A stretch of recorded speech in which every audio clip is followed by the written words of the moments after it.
2 Samuel 13. Now David's son Absalom had a beautiful sister named Tamar. In the course of time, David's son Amnon fell madly in love with her. But Amnon became frustrated because he was so lovesick over his sister Tamar, for she was a virgin, and to Amnon it seemed out of the question to do anything to her. Now Amnon had a friend named Jonadab, the son of David's brother Shemaiah. Jonadab was a very crafty man. He asked Amnon, "Why are you, the king's son, so depressed every morning? Can't you tell me?" So Amnon said to him, "I am in love with Tamar, the sister of my brother Absalom." Jonadab replied to him, "Lie down on your bed and pretend to be sick. When your father comes in to see you, say to him, 'Please let my sister Tamar come in so she can fix some food for me. Let her prepare the food in my sight so I can watch. Then I will eat it from her hand.'" So Amnon lay down and pretended to be sick. When the king came to see him, Amnon said to the king, "Please let my sister Tamar come in so she can make a couple of cakes in my sight. Then I will eat them from her hand." So David sent Tamar to the house, saying, "Please go to the house of Amnon your brother and prepare some food for him." So Tamar went to the house of Amnon her brother, who was lying down. She took the dough, kneaded it, and made some cakes while he watched, and baked them. But when she took the pan and set it before him, he refused to eat.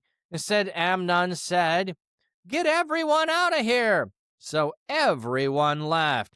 Then Amnon said to Tamar, "Bring the cakes into the bedroom. Then I will eat from your hand." So Tamar took the cakes that she had prepared and brought them to her brother Amnon in the bedroom. As she brought them in to him to eat, he grabbed her and said to her, "Come on, get in bed with me, my sister."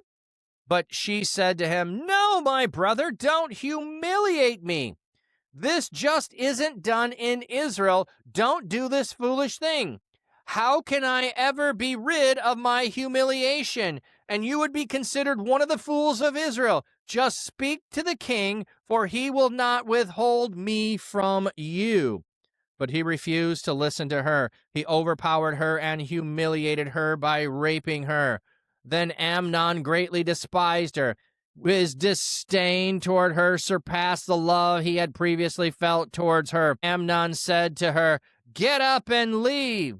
But she said to him, "No, I won't, for sending me away now would be worse than what you did to me earlier." But he refused to listen to her. He called his personal attendant and said to him, "Take this woman out of my sight and lock the door behind her."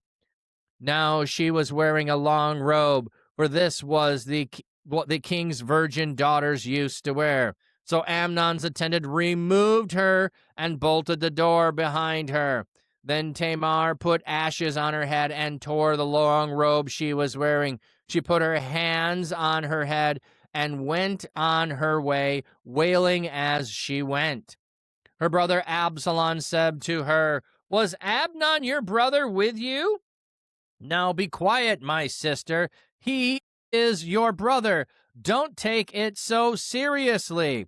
Tamar, devastated, lived in the house of her brother Absalom. Now King David heard about all these things and was very angry. But Absalom said nothing to Amnon, either good or bad, but Absalom hated Amnon because he had humiliated his sister. So 2 years later, Absalom's sheep shearers were in Baal Hazor near Ephraim. Absalom invited all the king's sons. Then Absalom went to the king and said, "My shearers have begun their work. Let the king and his servants go with me." But the king said to Absalom, "No, my son, we shouldn't all go. We shouldn't burden you in that way." Though Absalom pressed him, the king was not willing to go. Instead, David blessed him. Then Absalom said, if you will not go, then let my brother Amnon go with us." The king replied to him, "Why should he go with you?" But when Absalom pressed him, he sent Amnon and all the king's sons along with him. Absalom instructed his servants, "Look, when Amnon is drunk, and I say to you, strike Amnon down, kill him then and there. Don't fear. Is it not I who am giving you these instructions? Be strong and courageous." So Absalom's servants did to Amnon exactly as Absalom had instructed. Then all the king's sons got up, each one rode away on his mule and fled.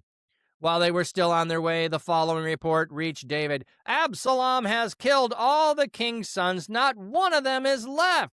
Then the king stood up and tore his clothes and lay down on the ground. All his servants were standing there with torn garments as well. Jonadab, the son of David's son Shimei, said, "My lord should not say they have killed all the young men who are the king's sons, for only Amnon is dead." This is what Absalom has talked about from the day that Amnon humiliated his sister Tamar. Now, don't let the Lord the king be concerned about the report that has come saying all the king's sons are dead. It is only Amnon who is dead. In the meantime, Absalom fled.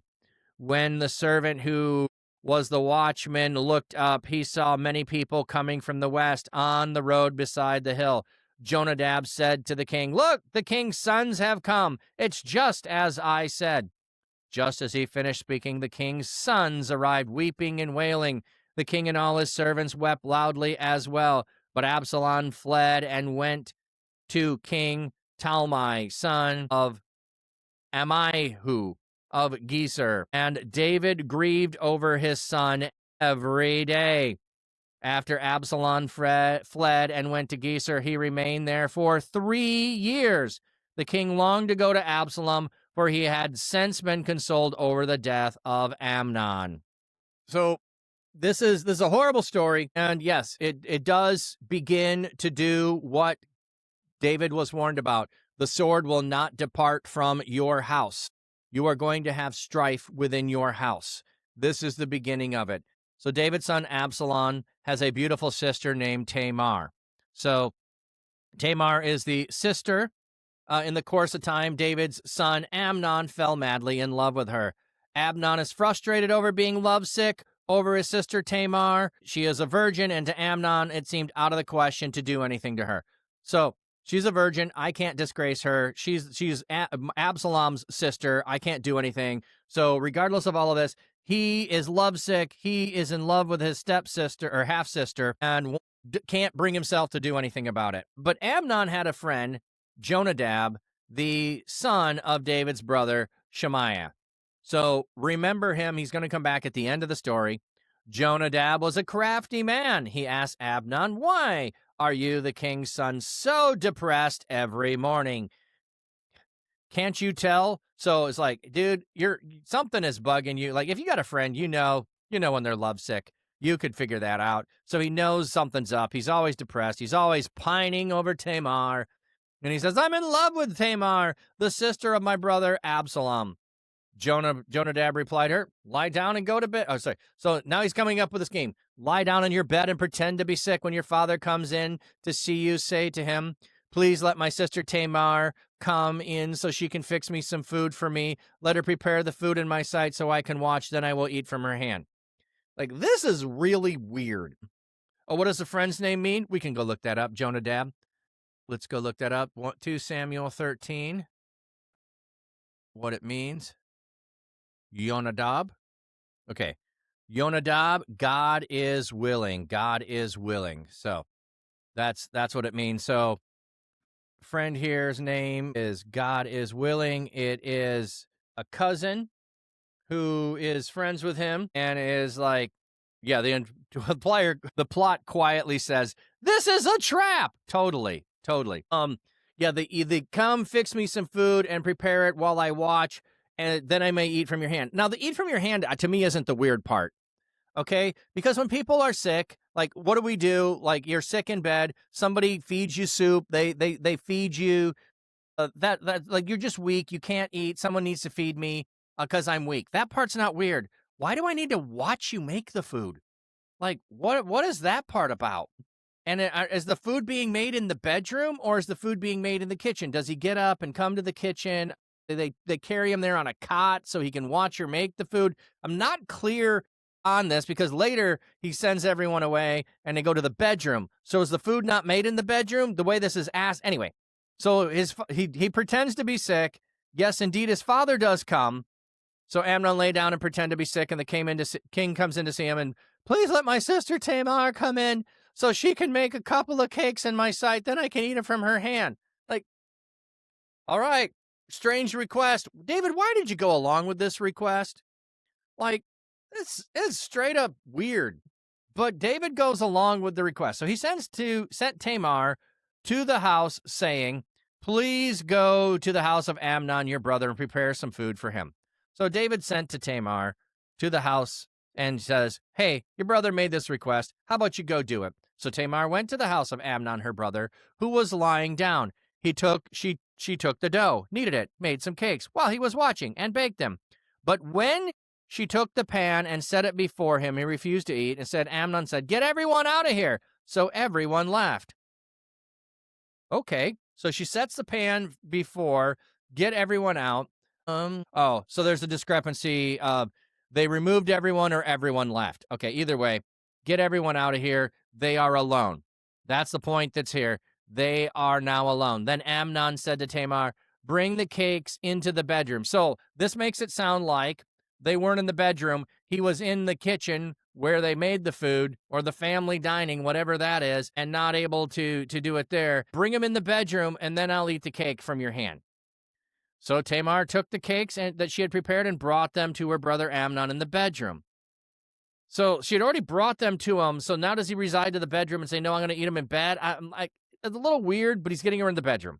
As she brought them to eat, he grabbed her and said to her, come on, get in bed with me, my sister. So I'm not sick at all. It's a ruse. But she said to him, no, my brother, don't humiliate me. This is not done in Israel. Don't do this foolish thing. How could I ever get rid of my humiliation? And you would be considered one of the fools of Israel. So Tamar is wise.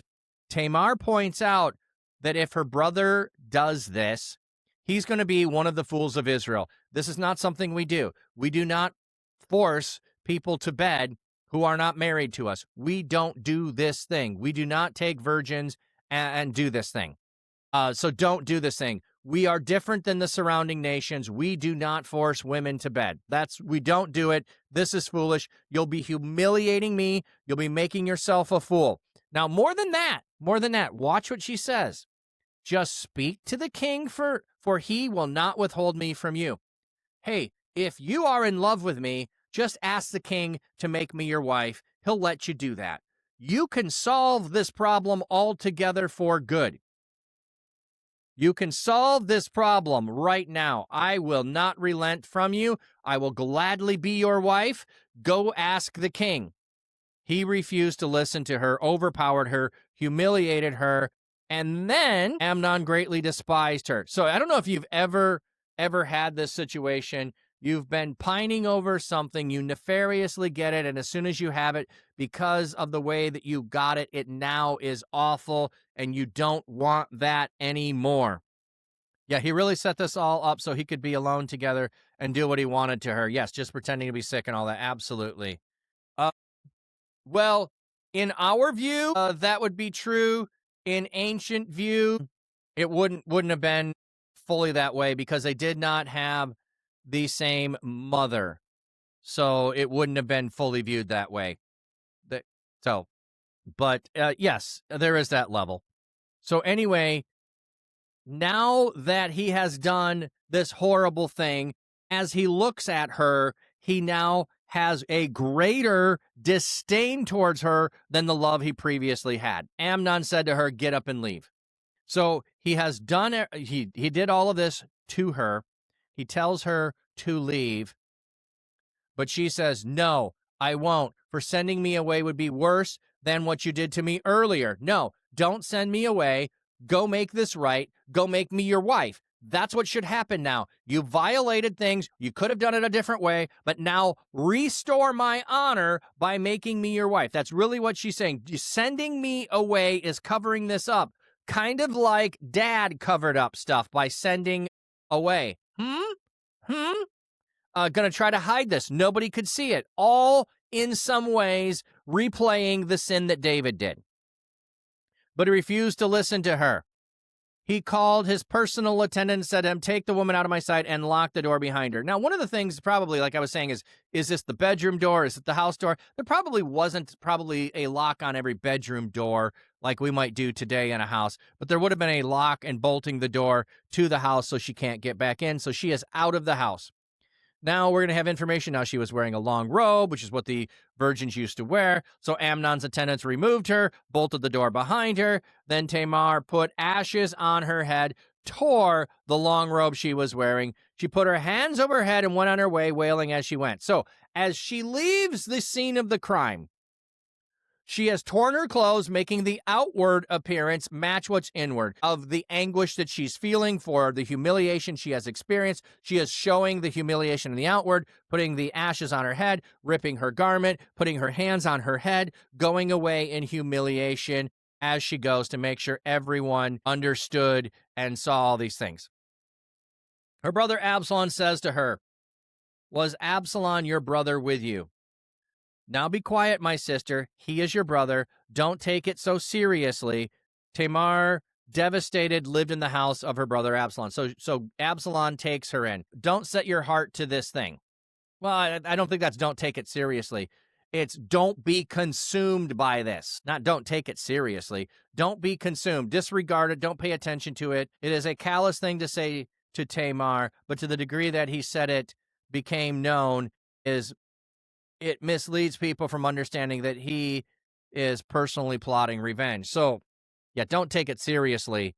I don't think that's what he's saying. That's not, like, don't let this matter consume you. That's what I think he's saying here. Don't take your heart to this thing. Like, don't let it ruin who you are. But he clarifies, it was our brother. Be quiet about it. I'll take care of it. That's really what he's saying. Now, the king heard about all these things and was very angry. Really? Really? The LXX in the Latin traditionally follow the addition, which includes, but he did not grieve the spirit of Amnon, his son, because he loved him since he was his firstborn. Note David's attitude toward his son, Adonijah, later, or in Kings 1:6. So, there's a longer reading that adds he didn't grieve the spirit of his son. He didn't do anything against him because he loved him since he was his firstborn. So David is angry but does nothing. But Absalom said nothing either, good or bad, yet Absalom hated Amnon. He had humiliated his sister Tamar. So Absalom takes in his sister. Absalom is plotting. Absalom is waiting for dad to do what he should do. And perhaps, just like Jacob, who, when there was the very similar situation that happens, he's unable to act. And instead of acting, the sons of Jacob, Levi, and who was the other one? I know it was Levi, Simeon. Simeon and Levi go and plot and murder all the men in a town. Absalom is going to follow that trajectory of repeating the daughter of my father has been violated, and I'm going to seek revenge. And my father did nothing about it. He did not act. He became upset about it just like Jacob did, but as just like Jacob didn't act, David doesn't act. David should have acted here. David could have prevented some of what is going to come by doing something. So instead of losing one son, he's going to lose more sons. Now we jump ahead 2 years later. So Absalom says nothing. Why do we get good or bad? Why do we have that position here? Because Absalom's going to make sure nobody thinks he's out in a plot to kill Amnon. He's also waiting for things to subside. He's not going to do this right away. He is plotting. He's coming up with the scheme. He is going to wait. He's going to do it later when no one expects it. So Absalom's sheep shearers were in Baal Hazor near Ephraim. Absalom invited all the king's sons. Then Absalom went to the king and said, my shearers have begun to their work, Let the king and his servants go with me. Okay, interesting enough, it was the sheep shearing that was the thing that caught Judah and Tamar in the Old Testament. So the sheep shearing is what was going to bring about the exposure of what caused Judah to sleep with Tamar was the sheep shearing. But we have that image. Yeah, revenge is best served cold, yes. We have the sheep shearing image here, so I think we're going back to that. But it's also, David is a shepherd. This should be something that David would enjoy doing. But the king said to Absalom, no, my son, we shouldn't all go. We shouldn't burden you in this way. Then Absalom pressed him, the king was not willing to go. Instead, David blessed him. So David isn't willing to go with his son. I'm going to be too much of a burden. All your brothers will be too much of a burden. Then how about bring your own food and your own servants to the house and prepare the way? Like, this seems like a lame excuse, David. Plus, you're a shepherd. You would have enjoyed shearing sheep. Like, you also spend time with your son. Like, hey, hello, man, go with him. But Absalom said, if you will not go, then let my brother Amnon go with us. The king replied to him, why should he go with you? But then Absalom pressed him, so he sent Amnon and all the king's son along with him. So, no, if all of us come, it's too much of a burden, but I'll send everybody but me. How much more? Like, the king's not a burden. Like, anyway, so Absalom's trap is set. I think he wanted the king there. I don't think he thinks David is going to refuse. Maybe he would have went in a different way. He would have had everyone out there and confronted Amnon. Because the king doesn't come, however, Absalom's plot goes in this direction. Absalom instructs his servants, we're going to get Amnon drunk, and then when I say to you, strike him down, you do that. Don't be afraid. You're following instructions. Be strong and courageous. Oh my, you're going to use that phrase, be strong and courageous. Become sons of valor. Okay, that does not sound like what God is saying to Joshua or Moses says to Joshua, be strong and courageous. Why would you bring that in? Because that's what I'm thinking when you say be strong and courageous. I'll have to go look that up later if that's what it is there. No, Ryzone, I don't normally have Wednesdays off, but that's just how things happened yesterday. It's usually a short day. It's usually only an hour. Okay, so Absalom's servants did exactly as Absalom had instructed. Then all the king's sons got up, and they rode away on their mules and fled. They're like, we're not sticking around. We're not part of this.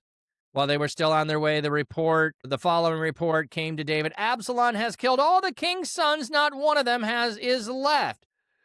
Was that the intent? Was it the intent of Absalom to kill them all?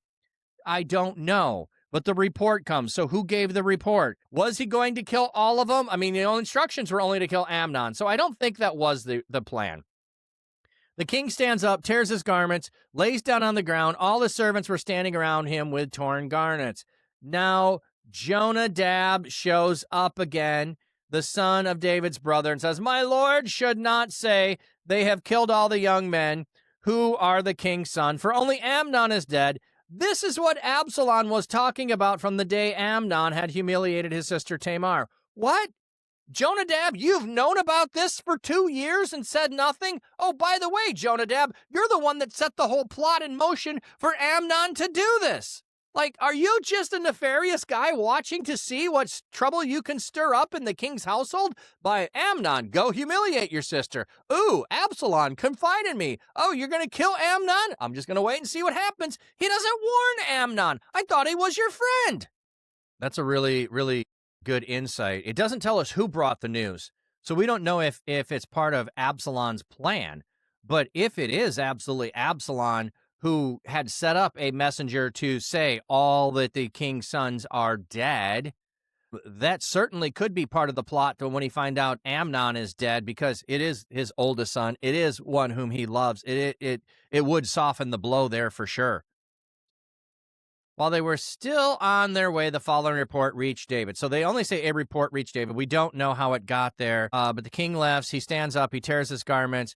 But Jonadab is going, it's only Amnon who's dead. This is what Absalom was talking about since the day that Amnon humiliated his sister Tamar. So Jonadab, why do you know what is going on with Absalom, and why did you not divulge the plot beforehand? The king should be upset at him for this. Now, don't let the Lord, the king, be concerned about the report has come, saying, all the king's sons are dead. It's only Amnon who is dead. So he's arguing it's only Amnon that's dead. It's only my friend Amnon, who I set this plot in motion with. Like, Jonadab, like, you should, like, maybe not be around. But he's trying to console the king. Is he trying to work his way into being valued in some way? I know what's going on. I'm giving you the real news. So, Lucis, I wonder if the clever friend also spoke to Tamar. I think he's got to have spoke to Absalom in some ways, and because he's a cousin, sorcerer. It's possible that Jonadab guy probably didn't expect that Amnon he probably asked some advice what to do to get closer to her, and he answered it. Also, yeah, should David have executed Amnon? The reason I say execute is because isn't that part of the Moses law thingy? Well, you don't have to fully carry out everything that's in the punishment if there's remorse, if there's other things. What David should have or could have done was make the marriage happen, which would have taken the disgrace away from Amnon.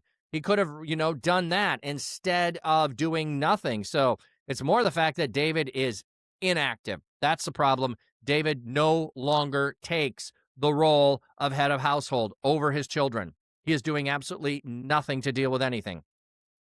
In the meantime, Absalom fled. When the servants who were the watchmen looked up, they saw people coming from the west.